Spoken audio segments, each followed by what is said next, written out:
600-an. Ini adalah kegiatan yang namanya Krapyak yang dilaksanakan di wilayah Adikarso, terbagi 3 wilayah, RW 3, RW 4, dan RW 5, yang bahwasanya kegiatan ini dilaksanakan oleh masyarakat 2 tahun sekali.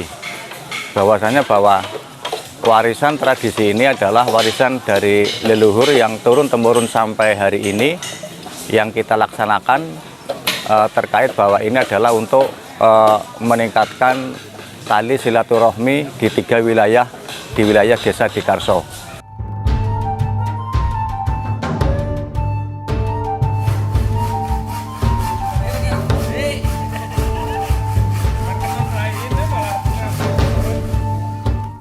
Krapyak basa Jawane niku mung carane nggih nganyari pager makom. Dianyari ngangge bambu asline jaman riyin. Soale nek kali tahun sepisan niku pun tradisine kudu didantosi supados kenceng malih, kuat malih.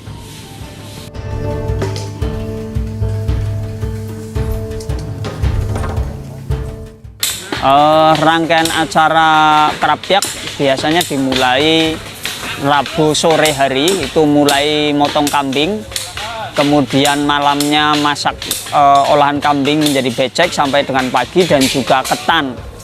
Itu proses untuk yang masakannya. Kemudian habis maghrib malam Kamisnya dilakukan ziarah ke makam yang di sini, yaitu makam yang sebelah utara Mbah Amonggati, kemudian sebelah selatan Mbah Amenggati, sebelah barat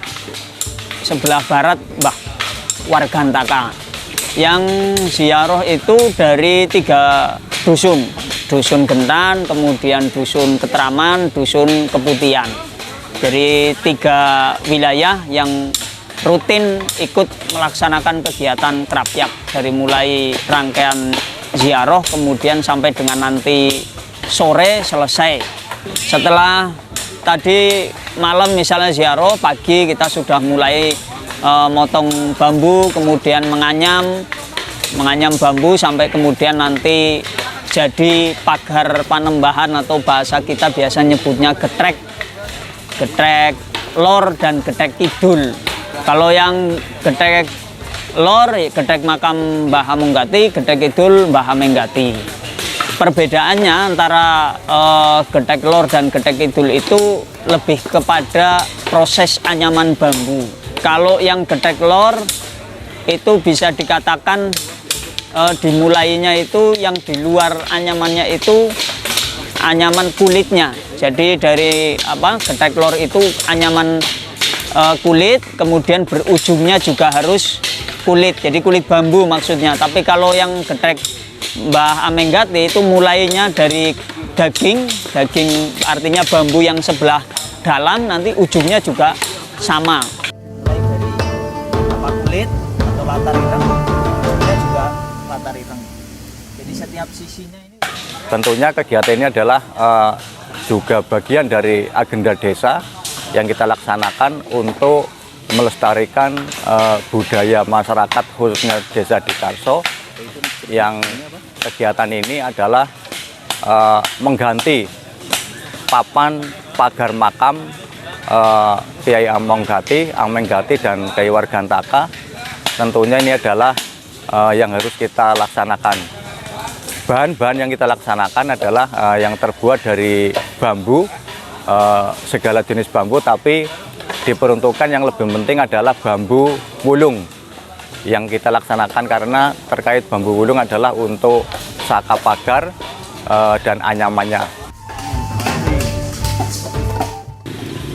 Ceritane awit jaman riyen niku nggih kula mireng malah wangsit saking Mbah almarhum Tarman niku ajeng tiyang sugih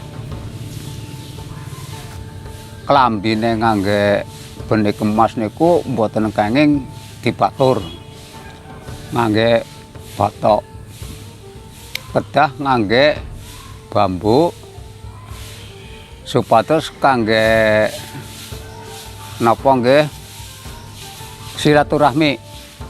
Napa malih silaturahmi kok syukur seminggu pisan, napa selapan pisan.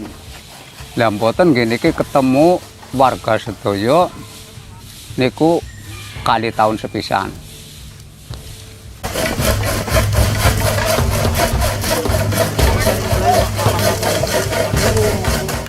Kalau melihat kondisi hitam dan putih seperti yang disampaikan oleh sesepuh bahwa ada latar cemeng, latar putih atau latar ireng, latar putih itu kalau dikaitkan dengan nuansa batik itu ya bisa dikatakan ada model batik latar hitam sama batik latar putih. Nah itu bermakna kalau hitam itu bermakna kebijaksanaan, adiluhung, kalau putih keberanian. Jadi ya barangkali maknanya lebih kepada sana. Jadi kita sebagai orang Jawa kemudian menjaga tradisi, keluhuran, tapi juga tetap istilahnya jiwa keberanian kita juga harus tetap dijaga.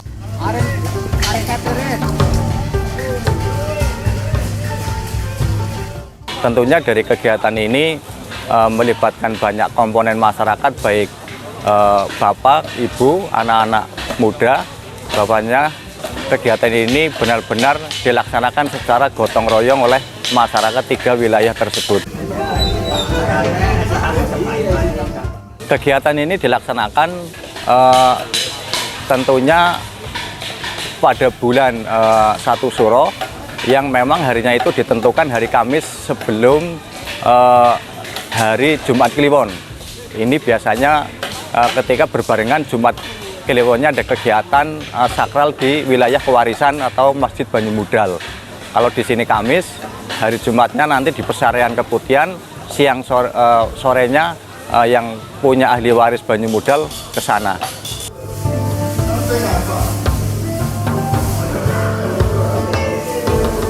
Jumlah anyaman dari bawah sampai ke atas itu 9 tingkat. Ya kalau sekarang karena ini adalah warisan leluhur, barangkali ini terkait dengan penyebaran Islam di tanah Jawa, dan tokoh yang menyebarkan Islam di tanah Jawa sama-sama kita tahu ya Wali Songo atau 9. Mungkin makna dari 9 tingkat anyaman dari bawah ke atas itu terkait dengan itu. Kemudian setiap baris anyaman itu terdiri dari 5 irisan bambu. Nah ini yang tadi kembali, kalau yang sebelah makam Mbah Amonggati itu mayoritas atau dominasinya adalah latar cemeng atau warna kulit bambunya, tapi kalau yang Mbah Amonggati itu lebih kepada daging atau bagian dalam bambunya yang di luar. Itu terdiri dari 9 tingkatan, kemudian 5 irisan anyamannya. Untuk panjang istilahnya panjangnya itu tidak ada standar. Yang terpenting makam ini tercukupi kotakannya, kemudian anyamannya ketemu antara hitam dan hitam. Itu yang sudah biasa turun-temurun dilakukan oleh kita sebagai generasi penerus, Bang.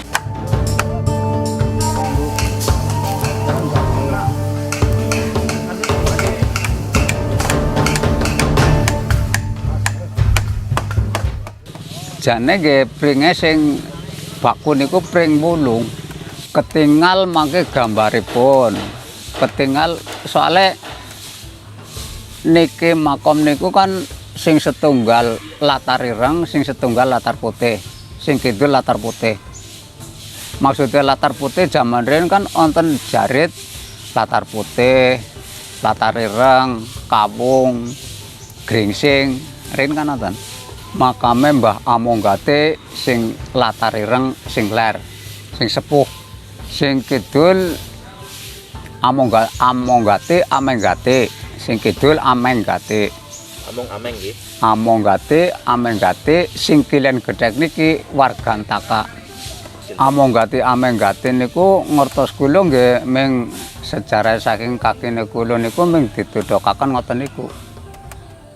Namung niku penembahan ngoten niku. Nah, kula niku keterangane kedah sing kidul rin, sing Amenggati Mbah Amenggati rin. Mangke nek sing kidul pun wilayah kantun sing ler. Nek sing kidul dereng ngadeg sing ler dereng pareng. Sing sering dirampungnya mesti sing Amenggati rin. Dari dulu memang semua serba manual, artinya tidak ada campuran teknologi apapun, bahkan pembuatan anyaman, motong bambu, kemudian belahnya itu nggak ada yang pakai mesin, semuanya menggunakan alat-alat manual. Lah, barangkali ini bagian dari nilai filosofis yang bisa dikandung. Pertama, kegiatan ini harus dilaksanakan 2 tahun sekali, setiap bulan Sura atau bulan Muharram, Kamis Wage. Nah, kemudian pelaksanaan ini itu harus melibatkan semua masyarakat, baik generasi tua dan sampai dengan generasi muda, agar silaturahminya terjaga lintas generasi. Ditambah lagi kita ingat terhadap leluhur kita, tidak melulu barangkali sibuk dengan kesibukannya masing-masing, tapi kita harus berkumpul menghormati, mengenang leluhur dengan mengganti getrek baru selama 2 tahun sekali harus kita ganti. Jadi di sana butuh kesabaran, kemudian kecermatan, ketelitian. Karena kalau tidak sabar, tidak cermat, tidak teliti, anyaman itu bisa tertukar dan itu harus diulang. Tidak kemudian ada anyaman yang salah kemudian dimaklumi, tidak. Kita harus sabar untuk kemudian membuka kembali.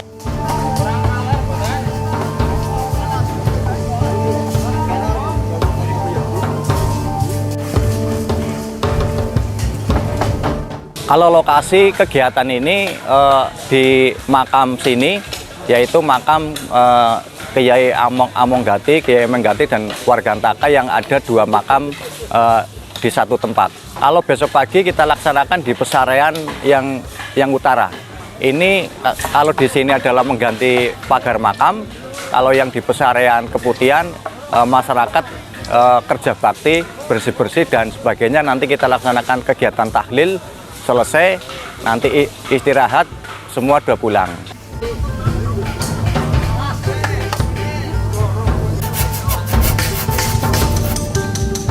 Kalau mengutip apa yang disampaikan oleh tokoh agama bahwa Mbah Amenggati itu dimaknai amonggati. Among itu ngemong, artinya yang sepuh itu diminta untuk ngemong. Sedangkan Anggati berarti yang muda digateaken. Artinya kenapa kemudian yang selatan harus lebih dulu jadi, walaupun mungkin yang utara prosesnya mulai lebih dulu. Ya inilah bahwa kita harus ngemong dan juga jiwa ngemong dan jiwa gateaken yang muda. Jadi kalaupun misalnya yang utara mulai lebih dulu, kita harus sabar menunggu yang selatan untuk berdiri dulu, baru dilanjut untuk yang sebelah utara, makamnya Mbah Amenggati. Kegiatan Keraton Bakti ini didukung dari semua komponen, salah satunya adalah kaum ibu-ibu, yang tentunya ibu-ibu itu kita tugaskan di belakang, dalam artian untuk mengurusi kegiatan ube-rampenya untuk pelaksanaan hari hanya, seperti memasak, mengolah makanan, masak becek, kalau di sini istilahnya becek, daging kambing, karena kegiatan ini juga tradisinya adalah motong kambing kurang lebih 3 ekor. Nanti kita bikin sopnya itu, kemudian kita bagikan ke masyarakat setelah habis kerja bakti. Tradisi itu juga melibatkan masyarakat terkait yang sifatnya adalah kegotong royongan. Salah satunya setiap warga atau kakak itu diwajibkan untuk membawa khas. Kalau dulu adalah berkat, ini 3 cetring, 3 buah. Masyarakat masing-masing itu memberikan ke panitia, nanti di panitia diolah, kemudian setelah semua ditata rapi, yang namanya di sini istilahnya walimaan, itu nanti kita bagikan ke masyarakat istilahnya untuk syukuran.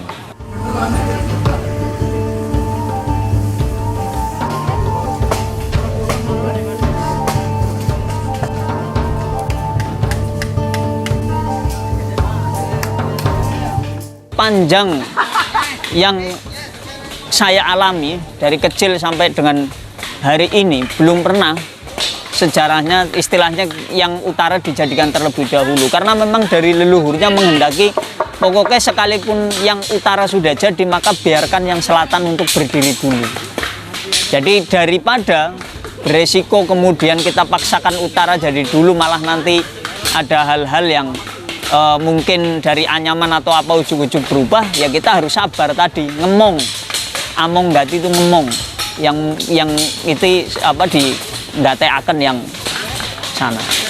Dan selesai harapannya tidak sampai waktu asar.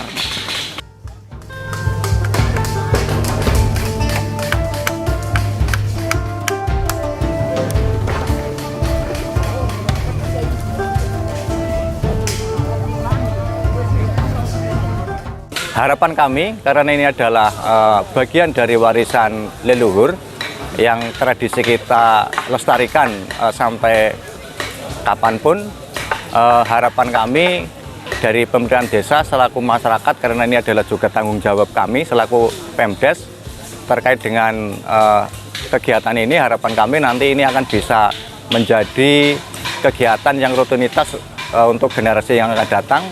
Harapan kami arah kedepannya bisa menjadi sebuah objek yang mungkin salah satunya wisata religi untuk Desa Adikarso. Mau tidak mau, karena makam di sini adalah salah satu situs makam sejarah di Kabupaten Kebumen.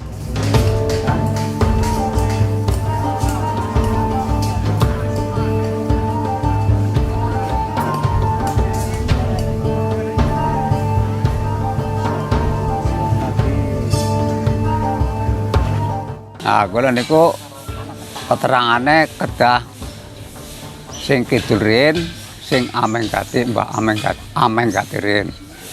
Mangke nek sing kidul pun wilahe kantun sing ler. Nek sing kidul dereng ngadeg, sing ler dereng pareng. Sing sering nggih rampunge mesti sing ameng gati rin. Cukup Pak. Ikut bae, Bud. Ya. Cukup Pak.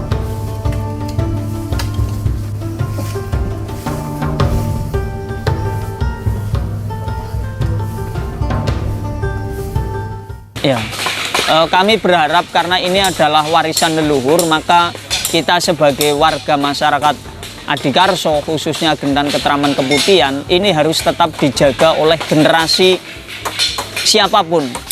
Jadi lintas generasi ini harus terus diedukasi agar paham akan sejarah desanya, agar paham akan tradisinya. Karena kalau bukan kita yang menjaga tradisi, mau siapa lagi?